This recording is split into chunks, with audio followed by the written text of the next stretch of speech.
This is a WWN Publishing Group recording. Copyright 2017, all rights reserved.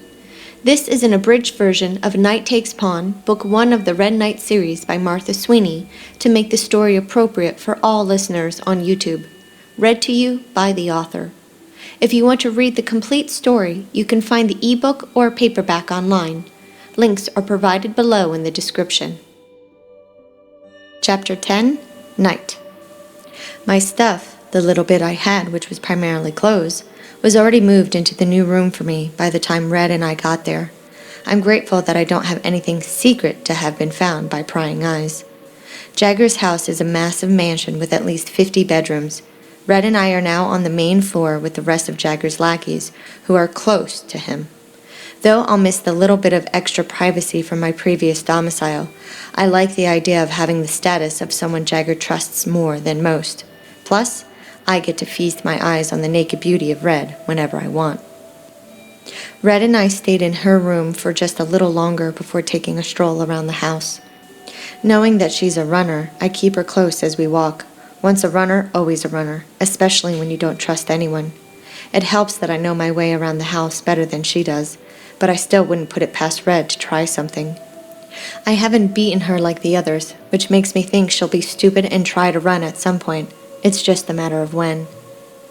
During our stroll, anytime we're in a room with others, I keep her close, wrapping my arm around her waist to the point that we're almost tripping over each other's feet. It's a small display of ownership, but it's necessary in this sea of nimwads who might be dense enough to push boundaries. I've seen a few pissing matches that didn't end well for one of the parties involved. Red's a little timid with physical contact, which makes me wonder if she's a virgin. I can't imagine that she is, considering that she's got to be in her 20s. I've watched her carefully since the first time I saw her, and the way Red carries herself most of the time, even with the revealing outfits she's worn. She looks confident and controlled. Red and I end up having dinner with Jagger and some of the crew at the house again. Jagger asks me a few questions about how Red and I are getting along, and I confirm that things are good. When most are still eating and chatting amongst themselves, Jagger inquires to Red's bruises and if I had anything to do with them.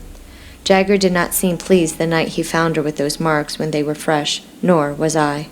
I assured him that I hadn't and had my suspicions about who caused them. Jagger pressed to see who I thought it might have been, but I told him I wanted evidence first. I didn't dare tell him that Red told me it was Breaker. I think Jagger would believe her, but Breaker is one of Jagger's most trusted men, and to come forward about that right now would only put Red in danger, and perhaps me. I need evidence to be able to strip Breaker of his position. I inquired to Jagger and Lynn about Red, wanting and needing to know exactly what her role is and anything that will add to my understanding of her personality.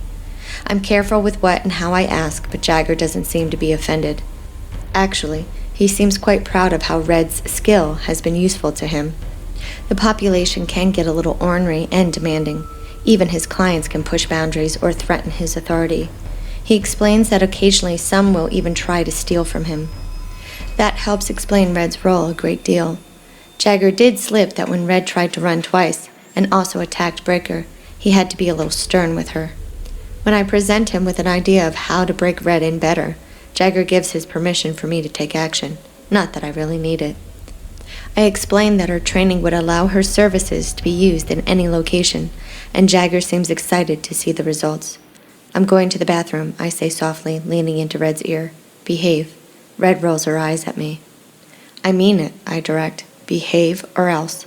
Red's not happy with my threat, but I don't care. I grab the few things I need and head up to the room, enacting my plan. When I return, the group has moved from the dining room to the large gathering area where we generally hang out. I find Red easily, which is right next to Lynn and Jagger. She's sitting next to Lynn with a few of the other girls around her. To establish dominance to her and the guys, I take her wrist and tug her to a standing position.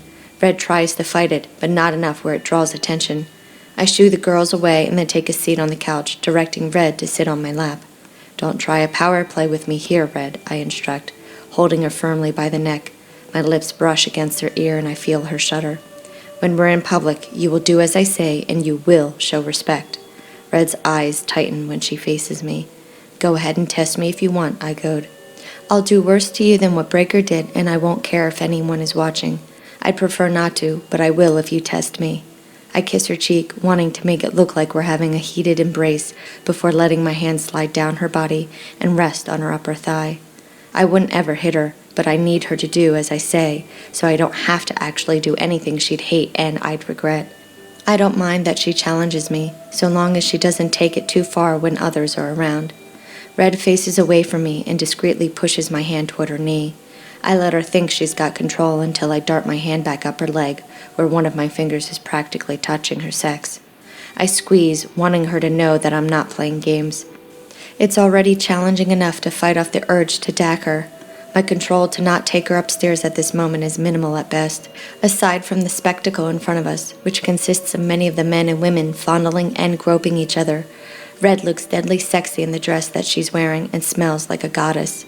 The party halts around 11 at night due to a phone call Breaker gets from one of Jagger's clubs, explaining that there's an issue.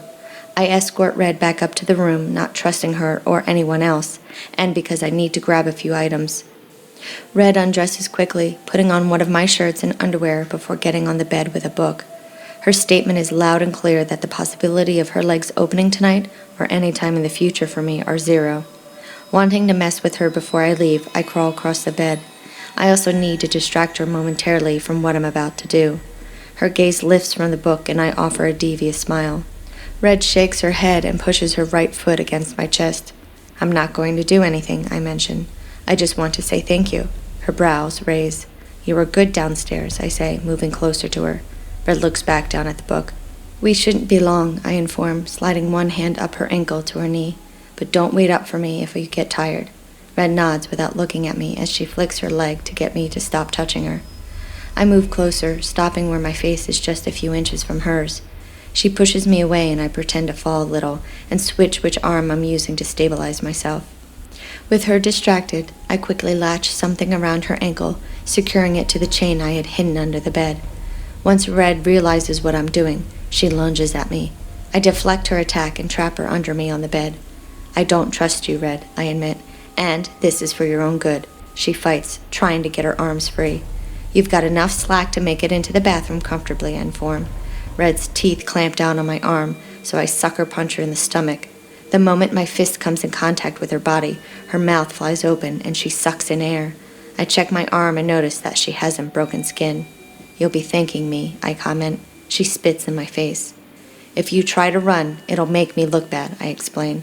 Not only that, but I'm fairly certain that Breaker or one of the other guys will beat you. I pause for a second, trying to control my anger and for her to understand the severity of it all. Do you want that? I shout through her clenched jaw. Do you want them to beat you? I won't be here to protect you. They might even get ballsy enough to dacking rape you if you did try.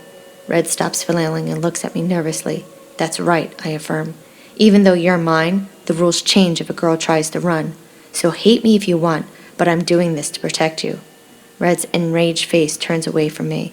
Her chest heaves as redness burns in her cheeks. I'm the only one with a key to the room, I inform, softening my voice. I made sure of it. She keeps her head to the side. Don't bother looking for anything to help you get free, I say. I've checked everything with the distance you have. You can't make it all the way to the door either. I lean in and kiss her on the cheek.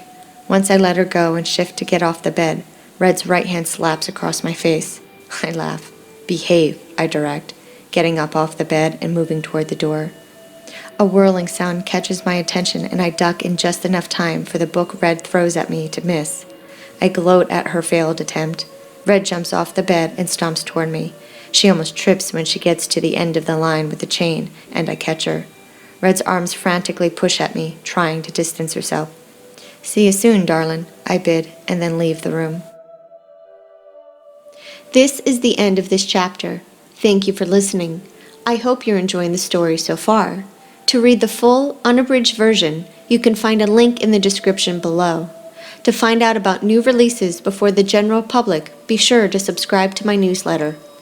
Also, to be notified when the next chapter is published, make sure you subscribe to my channel.